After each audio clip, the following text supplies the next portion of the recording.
Bonjour, Ludovic Leclerc, votre analyste pour benjaminvestor.be. Voici la mise à jour en vidéo de mon avis concernant le S&P 500. Alors, le S&P 500 cette semaine nous fait une semaine haussière. En effet, vendredi dernier, nous étions restés sur cette bougie rouge qui avait enfoncé la M20 et je vous avais signalé dans la vidéo la possibilité de rejoindre la M50 et le bas du range mauve. Ça a été fait jeudi avec un joli rebond en cours de séance et ensuite vendredi, on poursuit ce rebond pour revenir au contact de la M20, en tout cas tout proche, sans pouvoir autant la dépasser. Donc par rapport au week-end dernier où nous étions restés ici sur des valeurs attendez, il faut que je vous donne la valeur exacte. La clôture s'était fait sur 1630 points et on clôture aujourd'hui, en tout cas ce vendredi, sur 1643, donc semaine haussière malgré tout, malgré cette tentative d'accélération baissière, on revient immédiatement sous la M20. Maintenant, on n'est pas revenu en impulsion haussière, on est simplement en impulsion neutre. Vous voyez les bandes de Bollinger qui sont en train de se rapprocher l'une envers l'autre, la M20 qui redevient haussière, malgré tout le cours est en dessous, donc tout ça nous montre une certaine neutralité actuellement au niveau technique dans le cours. Il faudra en tout cas que le S&P prouve que ce rebond n'est pas un simple rebond technique qui vient venir faire un petit pullback ici sur les 1650, mais qu'il pourra poursuivre pour retourner un peu plus haut.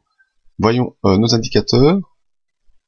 Le RSI n'est pas venu en accélération baissière, on reste en zone neutre, preuve que cette consolidation n'était pas une vraie impulsion baissière, mais comme je viens de le dire, une simple consolidation. Malgré cela, le MACD reste encore sous son signal, il en est loin d'ailleurs, donc faire attention à une possible poursuite baissière tout de même. Et vous voyez l'OBV, donc les volumes de vente n'ont pas été très impressionnants par rapport à la grosse impulsion haussière qui s'est fait depuis mi-avril jusqu'à mi-mai. Bien ici, les volumes vendeurs n'ont pas été très conséquents. Donc, que penser de ce mouvement? Pour l'instant, une simple consolidation qui ne remet pas en cause le mouvement haussier moyen terme. Nous étions sortis ici en exagération haussière, on a corrigé tout cela et on est maintenant dans cette phase de rebond. Ce qu'on peut faire pour nous aider à trouver des repères, c'est tracer une belle fourchette de bande rouge. On prend ici le premier point d'aversion à la hausse. On va chercher ici au-dessus le point d'aversion à la baisse et on a ici maintenant un nouveau point d'aversion à la hausse.